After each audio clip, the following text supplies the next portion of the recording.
Direção Segura, uma parceria da CBN Vitória com a Polícia Rodoviária Federal. Hoje a gente fala das principais causas de acidentes em rodovias federais que cortam o Espírito Santo, e quem está conosco ao vivo é a inspetora da Polícia Rodoviária Federal, Ludmila Tavares. Bom dia, Ludmila. Bom dia, Fernanda. Bom dia aos nossos ouvintes. Levantamento feito por vocês, não é isso? E a gente agora alerta os ouvintes o que vem acontecendo nas estradas. Justamente, Fernanda. Infelizmente, a imprudência ela ainda é uma grande causa de sinistros, né? A gente já não utiliza a terminologia acidente, o correto seria sinistro, porque é possível evitar. Então, quando a gente fala de imprudência, Fernanda, a gente fala das condutas que são realizadas pelos motoristas. Então, por exemplo, o que mais acontece agora no acidente, a gente tem percebido reação tardia do motorista. E por conta de quais motivos? Distração, principalmente distração por conta de utilização de aparelho celular, distração por outros motivos. E isso poderia ser facilmente evitado. E, infelizmente, acarreta diversos acidentes, inclusive mortes. Uhum. É aquela mistura já conhecida, né? Justamente, Fernanda.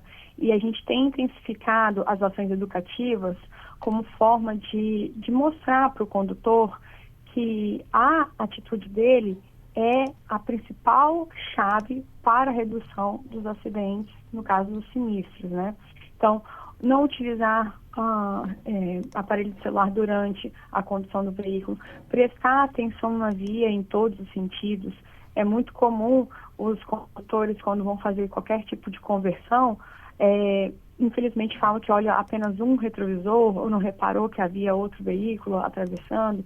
E aí nós temos também grandes números de acidentes, como, por exemplo, ao acessar via, não observa outro veículo. Ou quando vai entrar na via, não observa que está vindo, por exemplo, uma moto, que infelizmente é fácil de ficar num campo de visão reduzido nosso. Entendeu? Então temos que ter muito cuidado ao trafegar. Uhum. Quando você mantém uma certa distância também, você tem tempo mais hábil, né? Para poder fazer qualquer tipo de manobra com mais segurança.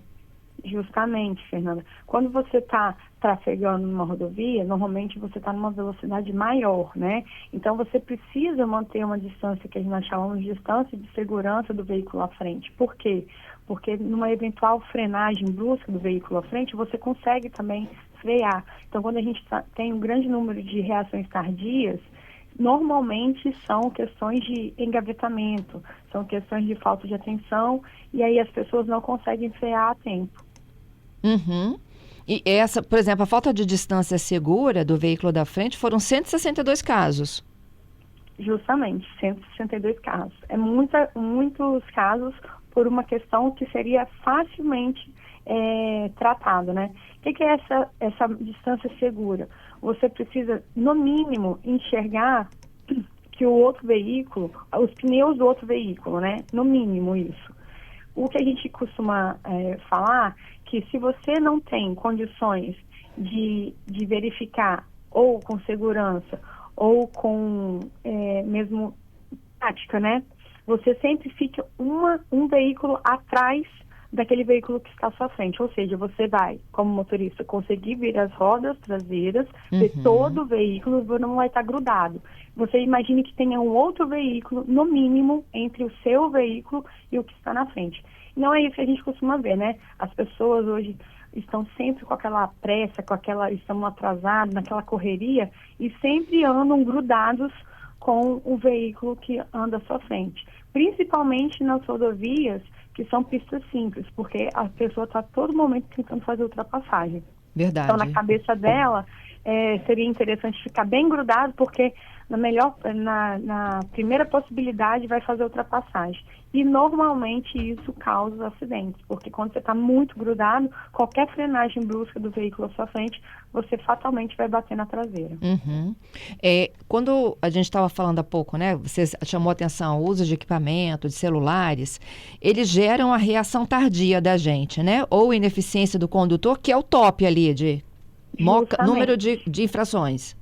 Justamente. Hoje, para você ter ideia, no último balanço que nós fizemos, nós tivemos só de sinistros 308 sinistros causados por uma reação tardia. Essa reação tardia, na maioria das vezes, ela está relacionada ao uso indevido de algum desses eletrônicos novos, né? Em especial o celular. Mas também, Fernanda, a gente tem a reação tardia por conta das condições físicas também do condutor. Se o condutor tiver com sono, se ele tiver com excesso já de tempo ao volante, ele vai ter uma reação tardia porque ele já vai estar cansado. Isso também é uma das causas. Excelente. Velocidade incompatível. Velocidade incompatível. A gente sempre faz a campanha, né? Nós estamos intensificando a questão dos radares, principalmente dos radares móveis nos locais de maior número de acidentes. E quando nós fazemos essa intensificação, Fernanda, é notório a redução do número de sinistros naquela localidade. E por que isso? Porque as pessoas deixam de fazer ultrapassagens indevidas e deixam de transitar acima do permitido. Para você ter ideia, Fernando, eu sempre gosto de frisar isso. Lá na década de 80, nos Estados Unidos, no caso da década de 70, mas em 80 que foi finalizado o estudo. Na década de 70 nós tivemos a crise do petróleo e com isso as rodovias dos Estados Unidos tiveram que reduzir em quase 10% a quilometragem da velocidade para economizar petróleo. Só com isso, na época, conseguiu uma redução de quase 8% no número de acidentes.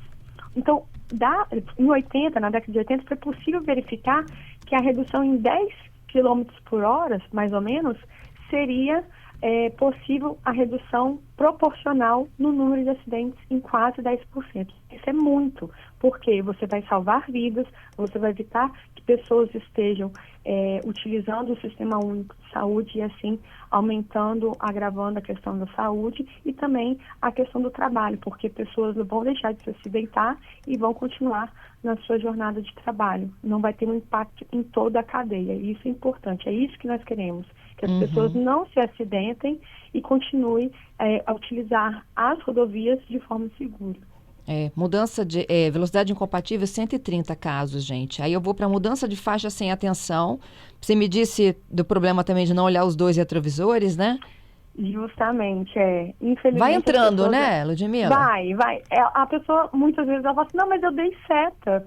Eu falo assim, eu costumo falar, você deu seta, mas você precisa ter a segurança de que o outro condutor viu que você deu seta, ou que o outro condutor tem possibilidade de permitir a ultrapassagem. Pode ser que você deu seta, mas você está em cima do condutor, do condutor da pista ao lado. Então, não faria sentido, né?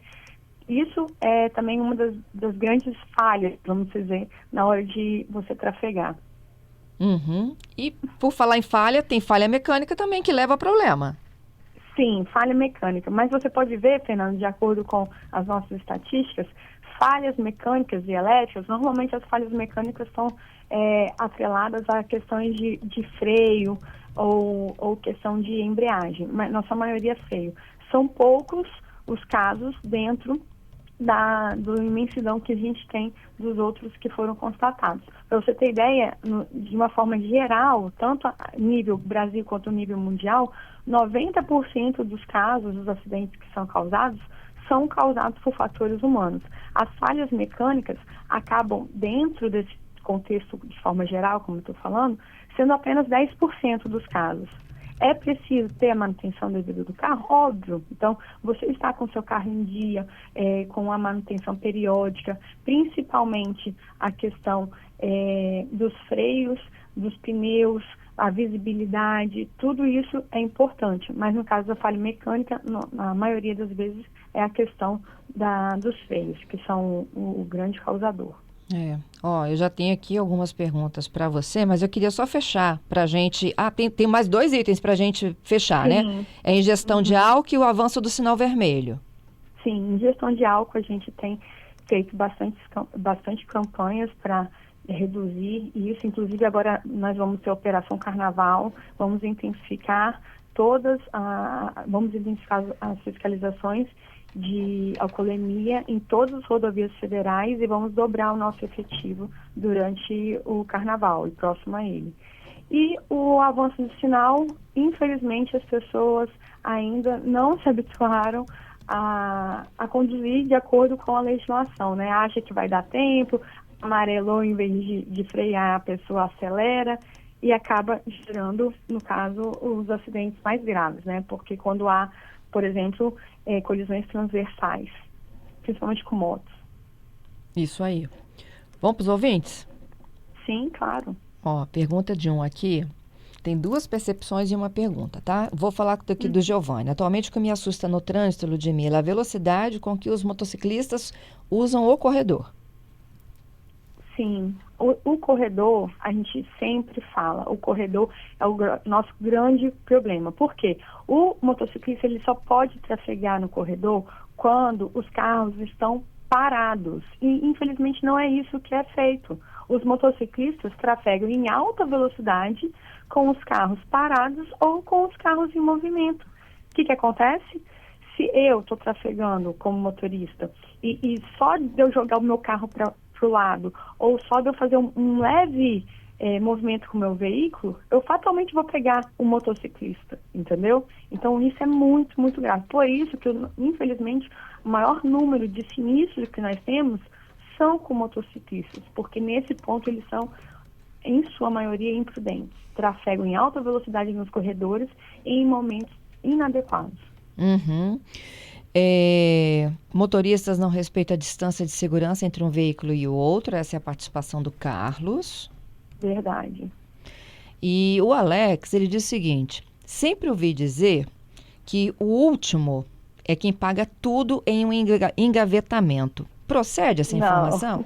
Não, de forma alguma, porque cada um é responsável vamos dizer, tecnicamente cada um é responsável pela traseira que atingiu, ok? Aham. Só haveria essa possibilidade do último pagar de todo mundo se ele foi o causador. Vamos imaginar, 5 carros. Todos eles conseguiram, todos os 4 primeiros conseguiram frear a tempo. Somente o último não conseguiu. E com isso ele bateu e atingiu todos os demais.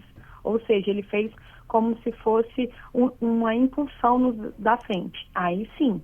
Mas na sua maioria, Fernando, o que a gente observa é que nenhum dos motoristas, isso na sua maioria, tá? Mas podem haver exceções, é que nenhum dos motoristas consegue frear a tempo. Então eles vão atingindo o veículo à frente de forma em cascata. Então cada um vai ser responsável pela traseira do veículo que atingiu. Meu Deus, ok. Tem um ouvinte aqui pedindo para a gente voltar a explicar sobre a distância boa, a distância segura, né? Você citou 2 metros, né, do carro da frente? Isso, você tem que levar em consideração a velocidade que você está. Mas vamos imaginar que você está numa velocidade que nós falamos que é uma velocidade média compatível, de 60 km por hora. O que eu, motorista, tenho que ter em consideração? Eu tenho que, pelo menos, visualizar as rodas traseiras do veículo à frente, numa distância que eu considere tem um outro veículo entre nós.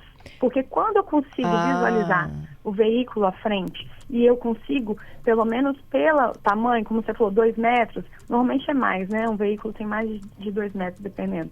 Mas numa distância segura é essa. Eu consigo visualizar o veículo à frente, as rodas traseiras, e eu consigo colocar um outro veículo entre eu e o da frente, nessa distância, né? A distância seria pelo menos mais um veículo entre nós. Tá, então não é 2 metros, é uma distância que a gente enxerga um veículo entre a gente. Isso. Por quê, Fernanda? Nessa distância, você vai conseguir frear a tempo, tá certo? Uhum. Uma distância menor do que essa, você fatalmente não vai conseguir frear. E mesmo que você consiga frear, você vai chegar muito perto. Então, é essa questão de segurança que nós pedimos. Sempre você, motorista, trafegue de forma que visualize os pneus traseiros do veículo à sua frente e imagine um outro veículo entre vocês. Com isso, você está numa distância de segurança. Ótimo. E o Neto, para fechar? Vamos lá, ouvir o áudio do Neto. Em Vila Velha, ninguém para na faixa, principalmente moto. Nenhum deles para. E é o Neto de Vila Velha. Aqui na Praia da Costa é terrível. Você com criança saindo da escola e eles não respeitam. Infelizmente, isso é muito comum, não apenas no município de Vila Velha, mas a gente verifica em vários outros municípios, né? O que é importante fazer, Fernanda, e o que nós temos intensificado são as ações educativas, principalmente as ações que visam a incentivar questões como o uso da faixa e o uso de cinto. Isso, quando é ensinado desde cedo, Fernanda, isso se torna um hábito. É um hábito que deve ser praticado. Então, todas as vezes, por exemplo, que nós estamos como pedestres, nós temos que ter esse hábito também de, vamos dizer, doutrinar os motoristas. Chega na próxima a faixa, não confie no motorista. Erga a mão, sinalize que você vá atravessar na faixa e espere o veículo parar totalmente. Assim você vai fazer uma doutrinação, vamos dizer, e ainda você vai conseguir que o motorista te respeite, né, te visualize. Isso é muito importante, Fernando, para evitar que, infelizmente, a gente viu alguns casos de pessoas sendo atropeladas nas faixas, né, nos últimos meses aí, infelizmente. Verdade. Obrigada, viu, Ludmila, pela sua participação aqui conosco, hein? Eu que agradeço. Uma ótima tarde para todos. Até terça que vem. Até mais.